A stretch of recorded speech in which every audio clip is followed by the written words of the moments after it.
99.9% of human history happened before anyone flipped a light switch.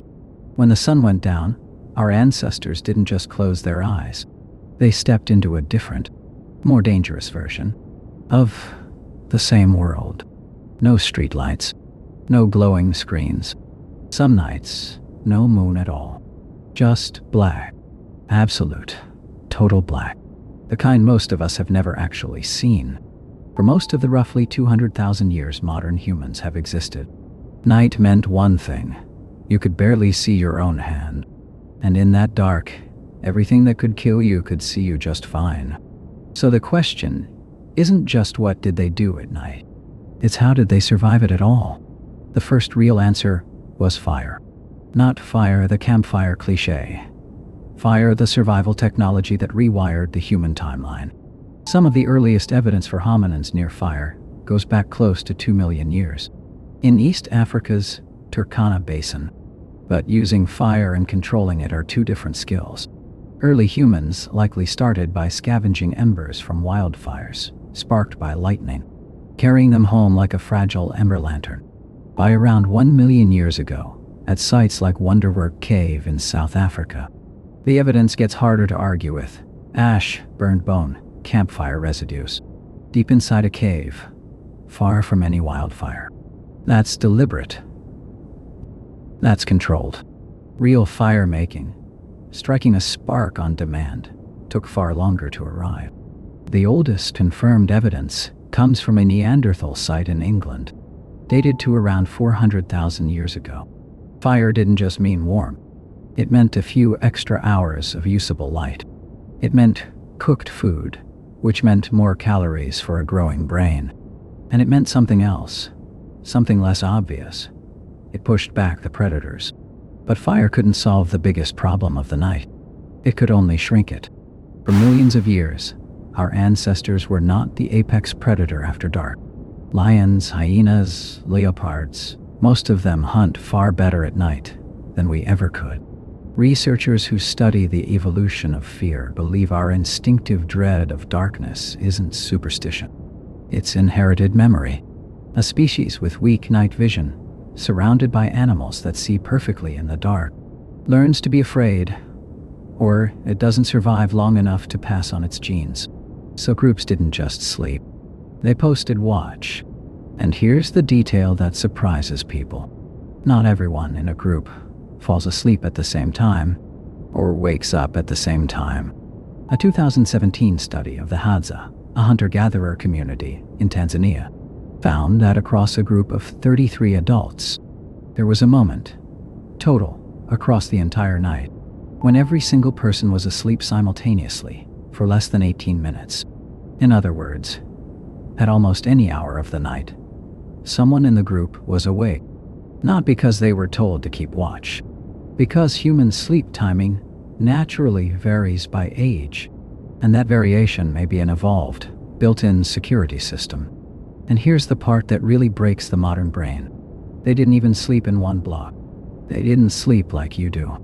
Historian Roger Ekirch spent over a decade combing through diaries, court records, and medical texts from before the industrial era. What he found was a pattern referenced hundreds of times, treated as completely ordinary. People went to bed shortly after dark for what they called their first sleep. A few hours later, they woke up. Not from a nightmare, not from noise. It was just how the night worked. This waking window could last 1 to 2 hours, and it wasn't wasted time. People prayed. They talked. They had sex. They tended the fire. Some visited neighbors. Some just lay in bed, thinking, in a state doctors of the time associated with unusually vivid, almost meditative thought. Then came second sleep, carrying them through to dawn. A modern sleep scientist named Thomas Wehr actually tested this. He put volunteers in a room with 14 hours of darkness a night, no artificial light, for a month, mimicking a pre-industrial winter. Within weeks, their sleep split in two, with roughly an hour of quiet wakefulness in between. Their bodies rediscovered a rhythm we'd forgotten we ever had. That waking hour and the hours before first sleep weren't just biology. They were culture. Anthropologist Wiessner spent years recording conversations among the hoansi Bushmen, during the day and after dark, around the fire. Daytime talk was practical. Complaints, gossip, splitting tasks, correcting each other. But firelight talk was almost entirely different. Nearly 80% of it was stories, myths, memories of past hunts, tales about the dead, cautionary stories about people who broke the rules. Researchers now argue this nightly ritual did something daytime conversation couldn't. It let people rehearse empathy, transmit values, and hold a group's shared history, without the fire itself demanding any work at all. There's another layer to this. Sleep researchers who study the history of nightmares point out that night terrors and dream interpretation traditions show up in nearly every pre-industrial culture we have records for. Societies that spent real, unhurried time awake in the dark, alone with their own thoughts, are exactly the societies most likely to develop rich traditions around dreams and omens. It's hard to have a culture of dream interpretation when you sleep through the night in one uninterrupted block and wake up already reaching for a phone. Even the moon had a say in all this. A study of an indigenous community in Argentina, the Tubacom, including families with no access to electricity, found that people went to bed later and slept less in the nights leading up to a full moon. The effect showed up even in city-dwelling college students with electric lights blazing all around them. Weaker, but still there. For most of human history, the moon was a dimmer switch nobody could override. So what changed? Cheap, reliable artificial light. Public street lighting spread through European and American cities over the 1800s.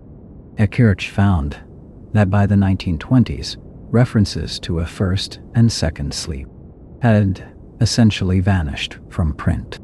We didn't evolve out of segmented sleep. We were lit out of it in about a century, a blink next to the hundreds of thousands of years that came before it. So the next time you snap awake at 3 a.m. and reach for your phone to check the time, you might not be broken. You might just be doing something humans did for most of our history, lying quietly in the dark, waiting for the fire to catch again. That watch in the night didn't end. We just forgot it used to be normal.